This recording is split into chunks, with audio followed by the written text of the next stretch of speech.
अनुग्रह लघु मनन में आप सबों का एक बार फिर से हार्दिक स्वागत है।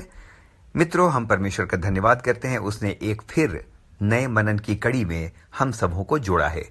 आज के मनन का विषय होगा पूर्ण भरोसा, और इस विषय पर मनन करने के लिए आज जो पद मैंने चुना है वो पाया जाता है पहला थिस्सलुनीकियों उसका 5वां अध्याय और उसका 24वां पद। और यहां इस प्रकार से लिखा है, तुम्हारा बुलाने वाला सच्चा है और वह ऐसा ही करेगा। मित्र, रिपीट करता हूं, तुम्हारा बुलाने वाला सच्चा है और वो ऐसा ही करेगा। यानी जब उसने बुलाया तो जिन बातों की उसने प्रतिज्ञा की वो उन्हीं बातों को करेगा। मित्र, इस संसार में हम में से हर एक का अनुभव है कि जब कोई हमें बुलाता है या किसी प्रकार का ऑफर देता है या किसी बात का दावा करता है, और जब हम उस पर विश्वास करके उसके पास जाते हैं या उस पर जब हम विश्वास करते हैं तो बहुत बार हमें यह पता चलता है कि उसने जिन बातों को कहा था उन बातों में सच्चाई नहीं है, और जिन बातों के लिए उसने प्रतिज्ञा की थी कि वो ऐसा करेगा वैसा उसने नहीं किया। लेकिन आज इस वचन में जब हम पढ़ते हैं तो एक बड़ी अच्छी बात हमारे सामने आती है, वो ये है कि तुम्हारा बुलाने वाला सच्चा है और वो ऐसा ही करेगा। मित्र, ये उत्साह को बहुत बढ़ाने वाला पद है, और विशेष रूप से ये पद उन लोगों को मैं देना चाहता हूं जिनको ऐसा लगता है कि क्या सच में मुझे प्रभु ने बुलाया। बहुत सारे परमेश्वर के सेवक हो सकते हैं जो इस समय इस कार्यक्रम को सुन रहे हैं।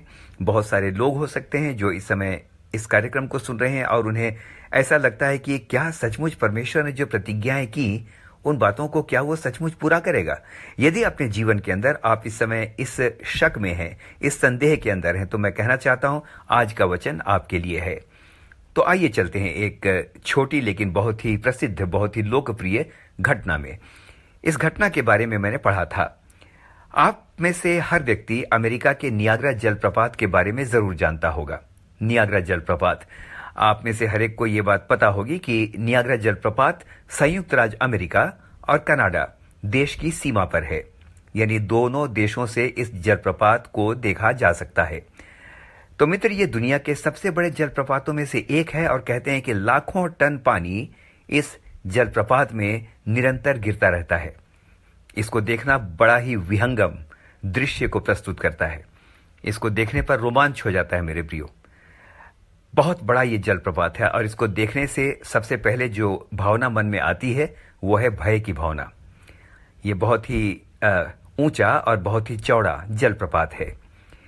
एक बार की बात है कि किसी व्यक्ति ने घोषणा की कि वह नियाग्रा जलप्रपात के ऊपर रस्सी पर चलकर दिखाएगा। जनता में सनसनी हो गई, क्योंकि ऐसी घोषणा कोई मामूली बात नहीं थी। अखबारों में यह इश्तिहार छपा, इस व्यक्ति का दावा अखबारों में छपा कि वो नियाग्रा जलप्रपात के ऊपर रस्सी बांधकर उस पर चलेगा और वो लोगों को अपना शो दिखाएगा। तो मित्र, कहने की आवश्यकता नहीं है, भारी भीड़ जमा हुई। बहुत बड़ी भीड़ थी, और भीड़ वहां जमा होकर बड़ी उत्सुकता से देख रही थी कि वो आदमी क्या करेगा। तो उस आदमी ने रस्सी बांधी और जलप्रपात के ऊपर चलने लगा। यह दृश्य इतना रोमांचकारी था कि लोगों की सांसें रुक गईं। चलते चलते जब वह दूसरे सिरे में पहुंचा तो जबरदस्त तालियों से उसका स्वागत हुआ। उसने चिल्लाकर पूछा, क्या आप विश्वास करते हैं कि मैं अब एक मेज को भी उठाकर, यानी एक टेबल को भी उठाकर नियाग्रा जलप्रपात को पार कर सकता हूं? आपने देख लिया कि मैंने अकेले इस जलप्रपात पर रस्सियों पर चलकर इसे पार कर लिया। अब मैं एक मेज को उठाकर चलना चाहता हूं। क्या आप विश्वास करते हैं कि मैं ऐसा कर सकता हूं? भीड़ चिल्लाई, यस यू कैन डू। मित्र, उस आदमी ने एक मेज ली, यानी एक टेबल लिया, और एक बार फिर से उसको उठाकर रस्सियों पर चलने लगा। रस्सी पर जब वो चलता तो रस्सी कई बार डगमगाती, लोगों की सांसें रुक जाती, लेकिन टेबल को उठाकर वो चलता गया और एक बार फिर वो पार हो गया। भीड़ में तो मानो मित्रों जुनून सवार हो गया। वो आदमी अब हीरो बन गया था। भीड़ जय जयकार करने लगी। भीड़ खुशी के मारे तालियां बजा रही थी। भीड़ में उन्माद आ गया जब उन्होंने इतने बड़े कार्य को देखा, जो कि एक चमत्कार से कम नहीं था।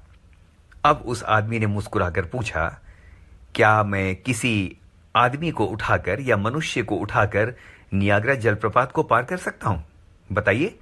भीड़ जोर से चिल्लाई, you are a great hero, yes you can, yes you can. उस आदमी ने पूछा, मैं दोबारा पूछता हूं, मैंने जिस प्रकार से मेज को उठाकर इस जलप्रपात को पार किया, क्या मैं किसी आदमी को उठाकर पार कर सकता हूं? भीड़ एक बार फिर से जोर से चिल्लाई, you are the great person, you are the great hero, yes you can. उस आदमी ने कहा, तो एक काम कीजिए, आप में से कोई आ जाइए, मैं उसे उठाकर जलप्रपात को पार करना चाहता हूं। अब तो भीड़ को मानो सांप सूंघ गया और एक आदमी भी नहीं आया। मित्रों, परमेश्वर के साथ हमारा संबंध भी कई बार ऐसा ही हो जाता है। हम सिर्फ गीत गाते हैं, तालियां बजाते हैं और जय जयकार करते रहते हैं। हम कहते हैं, हाँ प्रभु तू कर सकता है, तू महान है, yes God you are the God of impossible things. लेकिन सच में जब परमेश्वर हमको इस्तेमाल करना चाहता है और जब वो बुलाना चाहता है, जब वो कहना चाहता है मैं तुमको लेकर चलूंगा, तुम्हें घबराने की आवश्यकता नहीं है, तो हम पीछे हट जाते हैं, क्योंकि हम पर सांसारिकता हावी हो जाती है।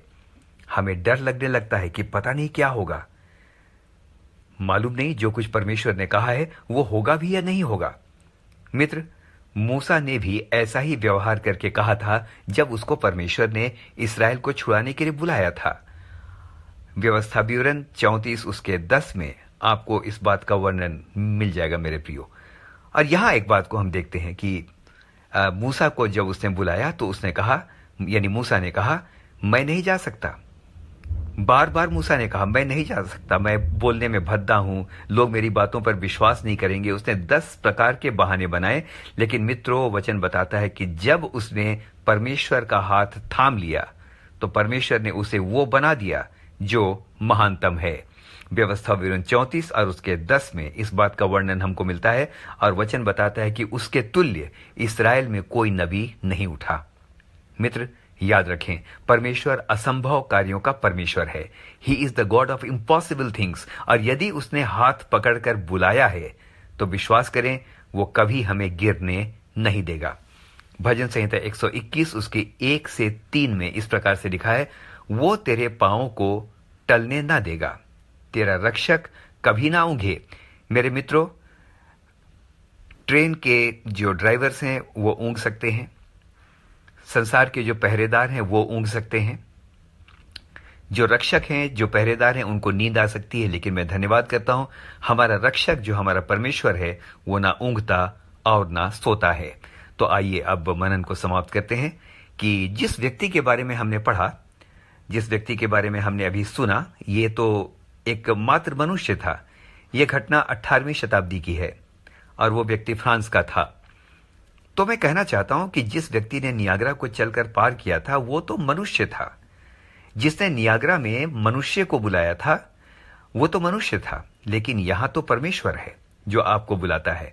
पहला थिस्सलुनीकियों 5 उसके 24 में इस प्रकार से लिखा है, तुम्हारा बुलाने वाला सच्चा है। जी हां, जो मनुष्य से नहीं हो सकता वो परमेश्वर से हो सकता है। तो आइए, आज यदि वो हमें बुलाता है तो हम आनाकानी ना करें, लेकिन अपने हाथ को बढ़ा करके कहें, प्रभु मैं तैयार हूं, मेरे हाथों को थाम और मुझे लेकर के वहां चल जहां तू मुझे लेकर के जाना चाहता है। हम में से हर एक को परमेश्वर बहुतायत के साथ आशीष दे। आमीन और फिर से आमीन।